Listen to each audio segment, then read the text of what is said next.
The latest. Thank you for your love and support. I appreciate you all. Wonders they say shall never cease to happen to the African. And we are the only ones that can fight for the right recognition that we are looking for in this world. Wherever we go, people do not like us. People do not want to see the skin color. But if only we can rise up united, fight, these things that we are seeing will be a thing of the past. It is so amazing how people are saying things to us the way they want, yet the African finds it so difficult to unite. We find it so difficult to accept and love ourselves. Wherever we go, nobody wants to associate with the African because of the skin type. But the African himself is still finding it so difficult to love the brother who is in the same black skin. Yet we can show love to the people that are looking down upon us. It is high time that we decolonize this mentality. MP in the United Kingdom, Sarah, made a statement. According to her, quote, "It makes me mad when I see adverts full of black people, Asian people," end of quote. What she's trying to say is, as long as it is a white society, everybody that they should be seeing on TV should be a white person, advertising things and portraying their tradition, their custom to their children, so that the children that are coming will learn a white man's traditions. When you come to Africa, what do we see? Africans are trying to be white people. We are trying to advertise our things with white people, even our music industry. When we see white people dancing, we are so excited. This is a lesson to us as Africans. It drives me mad when I see adverts full of black people, full of Asian people, full of, people that basically are anything. What's wrong with that, Sarah? What's wrong with that? Well, it doesn't reflect our society, and I feel that your average white person, average white family is, like, I agree with you, Stuart, not represented anymore. Saturday, the member for Runcorn and Helsby said, "It drives me mad when I see adverts full of black people, full of Asian people." The member also said, "It doesn't reflect our society." Madam Deputy Speaker, as the MP for Brent East, one of the most diverse constituencies in the UK, you can be black and brown and be British, so I'm completely offended by that comment. It is a racist comment, Madam Deputy Speaker, and can you imagine the constituents of that MP going to see her knowing that she's a racist? Madam Deputy Speaker, these comments appear to be in breach of MP's Code of Conduct, in particular the 7 Principles of Public Life. Order. Can the Honourable Lady please reflect on her language and withdraw the remark about another Honourable Member in this place? Madam Deputy Speaker, that comment is absolutely a racist comment. And if we cannot call that comment out in this House, that is in breach of the Nolan Principles for MPs. I appreciate that in this House that we are not supposed to be disrespectful and call members of Parliament, MPs, what they actually are. I don't want to be thrown out of Parliament again. So I will withdraw the fact that I am referring to the Member of Parliament as a racist because of her racist comments. She's only sorry that she's been called out, and she said the quiet bit loud. On Friday afternoon, I went to one of my local secondary schools listening to teenage boys aged between year 7, so around 11, right up to the age of 18, describe their experiences of racism in our capital city, in one of the most diverse cities on earth. And what they are describing and what we have seen on our streets in recent weeks and months is a return of 1970s, 1980s style racism that I thought we had left in the history books.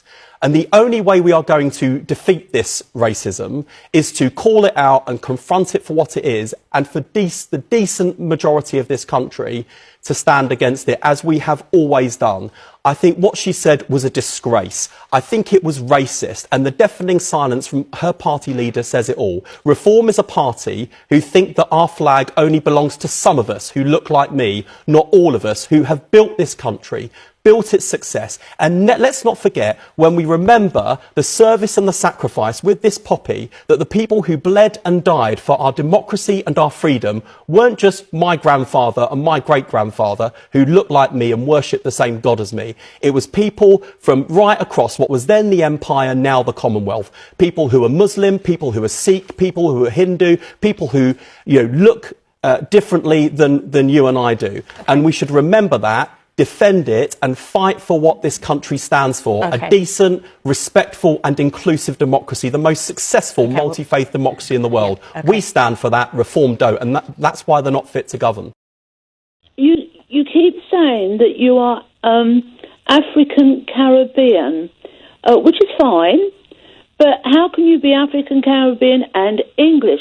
I couldn't be African. I'm English. But I certainly could not call myself African Caribbean. You could be Irish, though. You could have Irish. No, I'm not Irish. Yeah, I'm but not you could Scottish. be. You could be. No, I'm not. Because I have looked my name right the way back to the Middle Ages, my maiden name, and I'm Anglo-Saxon. Great. But you will never be English. You are African Caribbean. But why will I never be English? Because you're African Caribbean. Look, I can't say to you. At what point? What about my kids? What are my kids? What are my kids? I can't say I'm African Caribbean. What? Yeah, but the truth is, Jean, just a little bit of history on this. Britain, 400 years ago, started going out into the world. It colonised and conquered a lot of the world. A lot of the world has ended up coming back to the mother country. My parents were part of that generation who came from the Caribbean. When I took a DNA test, I actually had Scottish in me, probably because as a result of that, someone somewhere, frankly, got their leg over with one of my ancestors, and I've got Scottish blood running through me. I said that gently, but it could have been horrendous. Let's be clear about that. And here I am, having grown up in this country, have been born of this country. And actually, the truth is, it's a myth that there's one English ethnicity. There's not, because England has always been a country in which Huguenots, Danes, all sorts of people have passed through. So when you say you are English, I'm not saying that doesn't mean something to you and matter hugely. It does. Because there are probably, as you put it, years and years, hundreds of years of experience of that. But it is to say that for me, the fact that I was born here and the fact that my sensibilities are English mean that I want to claim that heritage as well. Now, I'm very comfortable saying I'm British, Black British. Of course I am. And I'm very, very proud. No one could say I wasn't, because I talk about it all the time, about my Caribbean roots. And I know the Caribbean very well. But it's to say that I'm English. Sorry? What? You're British, but you're not English. Well, that's the point I think you're making, and I'm disagreeing with that. Tell me, what do you think? What do you think? If I was born in the Caribbean as a white person, I certainly wouldn't call myself. Yeah. Well, I'm afraid Caribbean. You obviously have you ever been to the Caribbean, Jean? I haven't. No, I haven't had the fortune. Well, then you probably don't realise that in countries like Barbados, there are significant white Caribbean populations who have been there for hundreds of years, and they are significantly more Caribbean than I am. Well, all Didn't I know can that, say did is you? the whole world is polluting everybody the way it's going. What's that phrase, polluting? It is. Why is it polluting, Jean? Because you are what you are. You are where you are born. But hang on, Jean. Your inheritance. It's your inheritance. Jean, I can tell that you are more senior than I am in age, so I want to be polite. No, don't do that. In this conversation. Well, that's how I was brought up, that you're polite to your seniors, Jean. But what I'm saying is, the word pollution Where's that word pollution come from? It's a very negative way. Well, I'm sorry for that, but it is negative. It's a negative way to describe the fact that people meet one another, they fall in love, they have kids, they move borders, sometimes through war, sometimes through economic reasons, and they become what they become when they are of that country. And just as you can be in America, and you can be African American, or you can be Italian American, or you can be Irish American. How is it that here in England you can only claim that Englishness effectively, Jean, if you are white? Whenever we are doing things and we see yellow pawpaw in our midst, we see the way we tend to love them, tend to worship them, but they are doing the opposite. And we need to understand that. We need to hold on to our own values. If this is a black society, everything of ours must be black. Look at the cartoons we are showing to our children. Now, when you on our TV, everything is Western. So how are we bringing up the African child? Are we holding on to our values, our traditions, our customs? What makes us a people? That is why today, the youth of today are trying to be white.